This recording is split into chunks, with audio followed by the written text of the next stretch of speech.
여러분은 제갈량 하면 무엇이 떠오르십니까? 적벽에서 동남풍을 부른 신비한 책략가, 팔진도로 적군을 가둔 천재 군사. 하지만 진수가 쓴 정사 삼국지를 읽어보면 놀라운 사실을 발견하게 됩니다. 제갈량이 적벽대전에서 무엇을 했는지 기록이 없습니다. 동남풍은 물론 화공 계책조차 나오지 않습니다. 이것이 바로 정사와 연의의 차이입니다. 이 영상에서는 181년 낭야군에서 태어나 234년 오장원에서 쓰러진 제갈량의 진짜 모습을 다룹니다. 뛰어난 내정가이자 행정가였던 그의 실제 업적, 5차례의 북벌이 실패한 이유, 그리고 후대에 만들어진 신화까지 모두 살펴봅니다. 드라마나 게임이 아닌 역사 기록이 전하는 제갈량. 그는 과연 어떤 사람이었을까요? 왜 진수는 임기응변의 군략은 그의 장기가 아니었다고 평가했을까요? 54년 인생을 촉하늘 위에 바친 한 세상의 진짜 이야기. 시작하기 전에 구독 버튼을 눌러주세요. 여러분의 구독 덕분에 함께 삼국지 역사를 알아갈 수 있습니다. 그럼 시작하겠습니다. 181년 후한 말기입니다. 외척과 환관들이 권력을 다투고 지방에서는 황건적의 난이 일어나기 3년 전이었습니다. 이 혼란한 시기에 서주 낭야군 양도현에서 한 아이가 태어납니다. 이름은 제갈량, 자는 공명입니다. 제갈량의 집안은 원래 지방관리 집안이었습니다. 아버지 제갈규는 태산군의 군승이라는 관직을 맡았던 사람입니다. 하지만 제갈량은 어려서 부모를 모두 여의고 숙부 제가련의 손에 자랍니다. 여기서 잠깐 여러분 생각해 보십시오. 부모 없이 자란다는 것이 얼마나 힘든 일입니까? 특히 전쟁으로 처나가 어지러운 시대의 말입니다. 제갈량은 그런 환경에서도 학문에 매달렸습니다. 낮에는 밭을 갈고 밤에는 글을 읽었다고 기록되어 있습니다. 숙부 제가련이 예장태수로 임명되자 제갈량도 함께 갔다가 후에 형주의 유표에게 의탁하게 됩니다. 이때가 190년대 중반입니다. 제갈량의 나이 10대 중후반이었죠. 형주 시절 제갈량은 융중이라는 곳에 초가집을 짓고 살았습니다. 여기서 그는 방통, 서서 같은 당대 명사들과 교류하며 천하의 형세를 연구했습니다. 당시 형주는 전란을 피해온 지식인들이 많았던 곳입니다. 제갈량은 이들과 활발히 교류하며 20대 중반에 이미 제야의 현인으로 상당한 명성을 얻게 됩니다. 여러분, 이것이 중요합니다. 제갈량은 처음부터 신비한 도사가 아니었습니다. 고아로 자랐지만 학문에 매진한 평범한 선비였습니다. 다만 천하의 형세를 읽는 능력이 남달랐을 뿐입니다. 207년 제갈량 27세 때입니다. 이때 유비는 47세였습니다. 20살 차이가 나는 두 사람의 운명적 만남이 시작됩니다. 당시 유비는 조조에게 쫓겨 형주의 유표에게 의탁하고 있었습니다. 세력도 없고 근거지도 없고 미래도 불투명한 상황이었습니다. 여러분이라면 이런 사람을 위해 일하시겠습니까? 서서가 제갈량을 와룡이라고 추천했습니다. 와룡은 용이 엎드려 있다는 뜻입니다. 아직 때를 만나지 못한 큰 인물이라는 의미죠. 유비는 서서에게 제갈량을 데려와 달라고 했습니다. 하지만 서서는 거절했습니다. 유비 본인이 스스로 몸을 낮춰 찾아가야 한다고 말했습니다. 그래서 유비는 제갈량의 초가집을 3번 찾아갑니다. 이것이 바로 유명한 삼고초려입니다. 소설에서는 이 과정이 매우 극적으로 각색되어 있습니다만 정사 기록에는 단순히 3번 만났다고만 나옵니다. 제갈량 본인이 쓴 출사표를 보면 이렇게 나옵니다. 선제께서 신을 비루하게 여기지 않으시고 3번이나 몸을 낮추어 초려를 찾아주셨습니다. 신은 감격하여 선제께 이 한 몸 바치리라 결심했습니다. 여기서 주목해야 할 점이 있습니다. 제갈량이 유비에게 제시한 천하 3분지계입니다. 형주와 익주를 차지하고 천하가 변하는 날 두 방향에서 동시에 중원으로 진출한다는 계획이었습니다. 여러분, 이것이 바로 제갈량의 진짜 능력입니다. 신비한 술법이 아닙니다. 천하의 형세를 정확히 읽고 장기적 전략을 수립하는 능력이었습니다. 마치 오늘날 기업의 전략기획실장 같은 역할이라고 보시면 됩니다. 자, 이제 가장 중요한 부분입니다. 드라마와 소설에서 제갈량의 명성을 확고히 한 적벽대전. 과연 실제로는 어땠을까요? 208년 가을, 조조가 80만 대군을 이끌고 남하합니다. 유비는 장판에서 패주하여 간신히 강화 지역에 둔병합니다. 절체절명의 위기였습니다. 소설에서는 제갈량이 동으로 가서 노숙, 주유와 설전을 벌이고 동남풍을 불러 조조의 배를 태우는 화공을 성공시킵니다. 하지만 정사 기록은 완전히 다릅니다. 진수의 삼국지를 보면 이렇게 나옵니다. 제갈량이 적벽대전 당시 무엇을 했는지 기록이 없다. 여러분, 놀랍지 않습니까? 제갈량의 가장 유명한 업적이라고 알려진 적벽대전에서 정작 그가 무엇을 했는지 기록이 없습니다. 그렇다면 제갈량은 적벽대전에서 무엇을 했을까요? 정사 선주전과 강표전을 종합하면 제갈량은 유비를 대신하여 손권에게 사신으로 가서 동맹을 성사시켰습니다. 그리고 전투 중에는 병참을 담당했을 것으로 추정됩니다. 동남풍은 어떻게 됐느냐고요? 소설 삼국지연의에서 나관중이 만들어낸 이야기입니다. 실제로 11월 양자강 일대에는 계절풍으로 동남풍이 자주 붑니다. 제갈량이 날씨를 관찰하여 화공 시기를 제한했을 가능성은 있습니다. 하지만 재단을 세우고 주술을 부렸다는 것은 완전한 허구입니다. 여러분, 생각해 보십시오. 회사에서 중요한 프로젝트가 있을 때 일선에서 싸우는 사람과 뒤에서 전체를 조율하는 사람이 모두 필요하지 않습니까? 제갈량은 외교와 병참을 맡았습니다. 화려하지는 않지만 매우 중요한 역할이었습니다. 실제 적벽대전의 주역은 주였습니다. 화공을 제안한 사람도 황계였고요.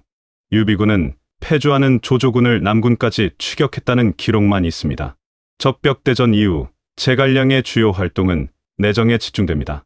이것이 바로 제갈량의 진짜 모습입니다. 유비가 형주 남부 사군을 차지하자 제갈량을 군사중랑장으로 사마영릉, 계양, 장사 3군을 감독하게 했습니다. 세금을 거두고 군대와 양곡을 책임지는 자리였습니다. 지금으로 치면 경제부 총리 겸 국방장관 같은 역할이었죠. 214년 유비가 익주를 평정하자 제갈량을 군사장군으로 삼고 좌장군부의 일을 대행하게 했습니다. 유비가 밖으로 출병하면 제갈량은 늘 성도를 지키며 식량과 병사를 댔습니다. 여러분, 이것이 얼마나 중요한 일인지 아십니까? 전쟁에서 보급이 끊기면 아무리 용맹한 군대도 무너집니다. 제갈량은 바로 그 보급을 책임진 사람이었습니다. 221년 유비가 황제에 오르자 제갈량은 승상이 됩니다. 승상은 오늘날 국무총리와 같은 자리입니다. 223년 유비가 이릉대전에서 패하고 백제성에서 죽을 때 제갈량에게 후사를 부탁했습니다. 만약 유선이 보좌할 만하면 보좌하고 그렇지 않으면 그대가 스스로 왕이 되시오. 이 얼마나 무거운 신임입니까? 여러분이 평생 모신 상사가 죽으면서 내 아들이 부족하면 당신이 대신 회사를 맡으시오라고 했다고 생각해 보십시오. 제갈량은 이 신임에 죽을 때까지 보답했습니다. 유비 사후 제갈량이 촉한을 다스린 방식을 보면 그의 진면목이 드러납니다. 진수는 이렇게 평가했습니다. 제갈량은 백성들을 안정시키고 가야 할 길을 제시하고 시대에 맞는 정책을 내고 마음을 열고 공정한 정치를 행했습니다. 형벌과 정치는 엄격했는데도 원망하는 자가 없었던 것은 그의 마음가짐이 공평하고 상벌이 명확했기 때문입니다. 제갈량은 촉과라는 새로운 법률을 제정했습니다. 신상필벌을 명확히 했죠. 이것은 법과 사상에 기반한 것입니다. 하지만 덕망 높은 사람들을 관리로 기용했다는 점에서 유학도 경시하지 않았습니다. 여러분 회사에서도 그렇지 않습니까? 규칙은 명확해야 하지만 사람을 쓸 때는 인품도 봐야 합니다. 제갈량은 이 균형을 잘 맞춘 행정가였습니다. 223년 유비가 죽자 남중 지역에서 대규모 반란이 일어났습니다. 제갈량은 유비의 장례를 치르고 국정을 안정시킨 후 225년 봄 직접 남정에 나섭니다. 소설에서는 제갈량이 맹획을 7번 잡고 7번 놓아준다는 칠종칠금 이야기가 나옵니다. 매우 극적이고 감동적인 이야기죠. 하지만 현대 학자들은 이 이야기의 신빙성을 의심합니다. 정사 삼국지에는 칠종칠금에 대한 기록이 없습니다. 이 이야기는 후대의 화양국지와 한진춘추에 나옵니다. 제갈량이 죽은 후 한참 뒤에 쓰인 책들입니다. 그렇다면 남만 정벌은 어떻게 진행되었을까요? 제갈량은 225년 봄부터 겨울까지 약 8개월간 남중 사군을 평정했습니다. 반란의 주모자들을 제압하고 현지 호족들을 회유했습니다. 여기서 제갈량의 전략이 돋보입니다. 그는 단순히 무력으로 진압하지 않았습니다. 현지 유력자들을 등용하고 그들에게 자치권을 주었습니다. 마치 오늘날 지방자치제와 비슷합니다. 여러분, 이것이 진짜 리더십이 아닙니까? 힘으로 누르는 것이 아니라 상대방의 마음을 얻는 것. 제갈량은 이런 능력이 뛰어났습니다. 남만 정벌이 성공한 후 제갈량은 이 지역의 인재와 자원을 촉한을 위해 활용했습니다. 북벌에 참가한 군사 중 상당수가 남중 출신이었습니다. 225년 남만을 평정하고 226년 오나라와 동맹을 회복하고 227년 제갈량은 마침내 북벌을 결심합니다. 출진하기 전 유선에게 올린 상주문이 바로 그 유명한 출사표입니다. 350자로 되어 있으며 선주 유비에 대한 충성과 후주 유선에 대한 당부가 담겨 있습니다. 마땅히 삼군을 거느리고 북으로 나아가 중원을 평정해야 할 것입니다. 여러분, 제갈량이 왜 북벌을 했을까요? 단순히 영토를 넓히기 위해서였을까요? 아닙니다. 유비의 유지를 받들기 위해서였습니다. 촉하는 한나라를 계승한 나라라고 자처했습니다. 따라서 한나라를 찬탈한 위나라를 벌해야 한다는 명분이 있었습니다. 하지만 실질적으로는 융중대가 무너진 상황에서 북쪽의 옹주와 양주를 차지하여 생존 공간을 확보하려는 목적도 있었습니다. 북벌은 227년부터 234년까지 8년간 5번 이루어졌습니다. 흔히 육출기산이라고 하는데 이것은 연이에서 한 번의 북벌을 더 추가했기 때문입니다. 실제로는 5차례였고 기산 방면으로 나간 것은 1차와 4차 2번뿐입니다. 228년 봄, 제갈량은 조운을 시켜 야곡도로 나가 위나라의 주의를 끌고 본대는 기산으로 나아갔습니다. 이것은 매우 효과적인 전략이었습니다. 위나라는 완전히 허를 찔렸습니다. 천수, 남한, 안정 3군이 순식간에 항복했습니다. 관서 지역이 크게 동요했습니다. 하지만 여기서 문제가 발생했습니다. 제갈량이 신임하던 장수 마속이 가정에서 크게 패한 것입니다. 진수의 기록을 보면 이렇게 나옵니다. 마속이 길을 따라 주둔하지 않고 산 위에 주둔했다. 장압이 그 수원을 끊고 공격하니 마속의 군대가 크게 무너졌다. 여러분, 전쟁에서 물이 얼마나 중요한지 아십니까? 마속은 높은 곳에 주둔하면 유리하다고 생각했습니다. 하지만 장압은 물길을 끊어버렸습니다. 군사들은 목이 말랐고 싸울 의지를 잃었습니다. 제갈량은 눈물을 흘리며 마속을 베었습니다. 개인적으로는 아꼈지만 군법은 엄격했습니다. 그리고 1차 북벌은 실패로 끝났습니다. 이 패배 후 제갈량은 스스로를 강등했습니다. 우장군으로 물러났습니다. 여러분 회사에서 프로젝트가 실패했을 때 책임자가 자진해서 물러난다면 어떻습니까? 부하들이 더욱 신뢰하지 않겠습니까? 228년 겨울 2차 북벌, 진창을 공격했으나 대설로 철수했습니다. 229년 3차 북벌, 무도와 은평, 이군을 빼앗았습니다. 이것은 나름 성과였습니다. 231년 4차 북벌, 다시 기산으로 나아갔으나 군량 부족으로 철수했습니다. 이때 제갈량은 위나라 장수 장압을 사살하는 전과를 올렸습니다. 234년 5차 북벌, 제갈량은 이번에는 10만 대군을 이끌고 오장원에 주둔했습니다. 위나라의 사마이는 견벽거수 전략으로 일관했습니다. 싸우지 않고 버텼습니다. 여러분, 전쟁에서 가장 중요한 것이 무엇입니까? 군량입니다. 제갈량은 촉에서 한중으로, 한중에서 다시 관중으로 군량을 운송해야 했습니다. 험한 산길을 넘어 수백 리를 운반하는 것은 엄청난 부담이었습니다. 사마이는 이것을 알았습니다. 그래서 싸우지 않고 버텼습니다. 시간이 흐르면 제갈량이 군량 부족으로 철수할 수밖에 없다는 것을 알았기 때문입니다. 제갈량은 초조했습니다. 그는 사마이를 도발했습니다. 여자 옷을 보내기까지 했습니다. 하지만 사마이는 움직이지 않았습니다. 여러분, 오래 일해보신 분들은 아실 겁니다. 때로는 참는 것도 전략입니다. 사마이는 그것을 알았고 제갈량은 시간과의 싸움에서 지고 있었습니다. 234년 8월 오장원의 진중에서 제갈량이 병으로 쓰러집니다. 54세였습니다. 진수의 기록을 보면 제갈량이 얼마나 일을 많이 했는지 알 수 있습니다. 20대 이상의 형벌을 모두 직접 살폈다. 먹는 것은 몇 대 안 되고 자는 시간은 적었다. 여러분, 오늘날로 치면 과로사입니다. 제갈량은 모든 일을 직접 했습니다. 작은 일까지 다 챙겼습니다. 이것이 그의 장점이자 단점이었습니다. 사마이가 총나라 사신에게 물었다고 합니다. 승상께서 먹는 것과 자는 것은 어떠하신가? 사신이 대답했습니다. 20대 이상의 형벌을 직접 살피시니 먹는 것은 몇 대 안 되고 자는 것은 적습니다. 사마이가 말했습니다. 제갈 공명은 오래 살지 못할 것이다. 제갈량의 영구는 유언대로 한중의 정군산에 매장되었습니다. 자손들에게 남긴 재산은 뽕나무 800그루와 척박한 농토 15경이 전부였습니다. 승상의 자리에 있으면서도 청렴하게 살았습니다. 여러분, 오늘날 고위 공직자 중에 이런 분이 몇이나 됩니까? 제갈량은 권력을 사사로이 쓰지 않았습니다. 정사 삼국지를 쓴 진수는 제갈량을 어떻게 평가했을까요? 제갈량은 백성들을 안정시키고 가야 할 길을 제시하고 시대에 맞는 정책을 내고 마음을 열고 공정한 정치를 행했습니다. 형벌과 정치는 엄격했는데도 원망하는 자가 없었던 것은 그의 마음가짐이 공평하고 상벌이 명확했기 때문입니다.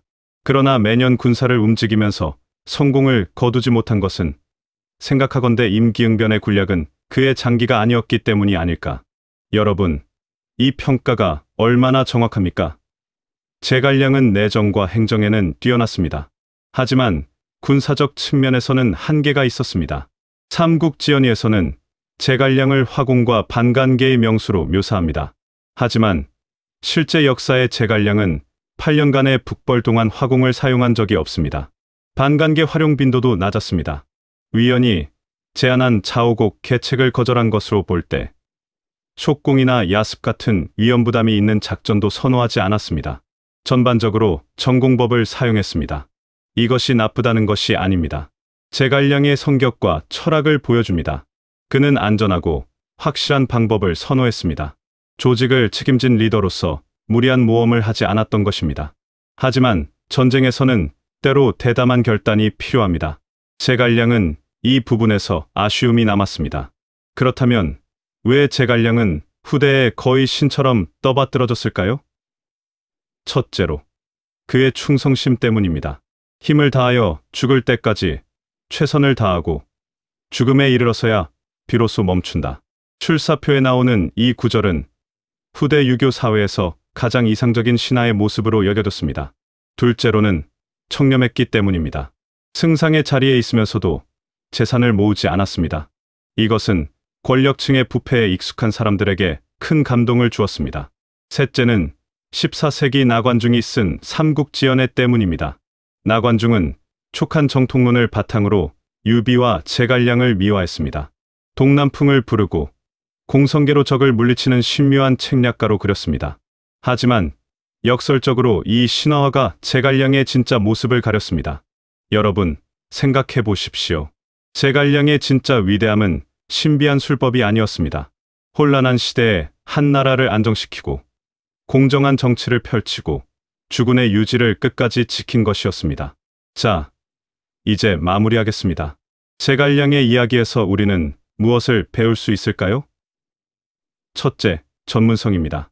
제갈량은 내정과 행정의 전문가였습니다. 그는 자신의 강점을 알았고 그 분야에서 최고가 되었습니다. 여러분도 자신이 잘하는 것에 집중하십시오. 모든 것을 잘할 필요는 없습니다. 둘째, 책임감입니다.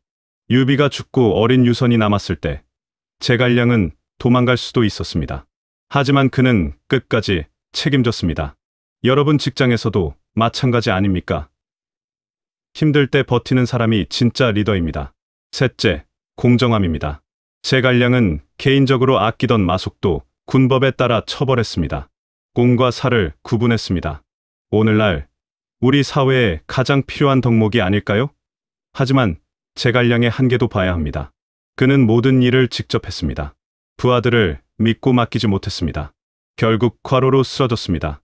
여러분, 위임의 중요성을 아십니까? 혼자 다 하려고 하면 결국 무너집니다. 제갈량이 만약 일을 나누고 부하들을 더 믿었다면 어땠을까요? 더 오래 살아서 북벌을 성공시켰을까요? 우리는 알 수 없습니다. 하지만 오늘날 조직을 이끄는 분들은 이 점을 꼭 기억하셔야 합니다. 신화를 걷어낸 진짜 영웅 181년 산동성 낭야군에서 태어나 어려서 부모를 잃고 형주에서 학문을 닫고 27세의 유비를 만나 207년부터 234년까지 27년간 촉한을 위해 헌신하고 54세의 오장원에서 쓰러진 한 남자. 그는 동남풍을 부르지 않았습니다. 팔진도로 육손을 가두지도 않았습니다. 모구유마도 단순한 운송 도구였지 신기한 로봇이 아니었습니다. 하지만 그는 혼란한 시대의 한 나라를 안정시켰습니다. 백성들이 안심하고 살게 했습니다. 공정한 정치를 펼쳤습니다. 청렴하게 살았습니다. 죽을 때까지 충성을 다했습니다. 이것이 진짜 제갈량입니다. 신이 아니라 인간이었지만 그 인간됨이 위대했던 사람입니다. 이야기를 끝까지 시청하셨다면 구독 버튼을 눌러주시고 이 제갈량이 영웅이라고 생각하신다면 댓글에 영웅 제갈량이라고 남겨주세요. 여러분의 구독은 더 깊이 있는 삼국지 이야기를 만드는 힘이 됩니다.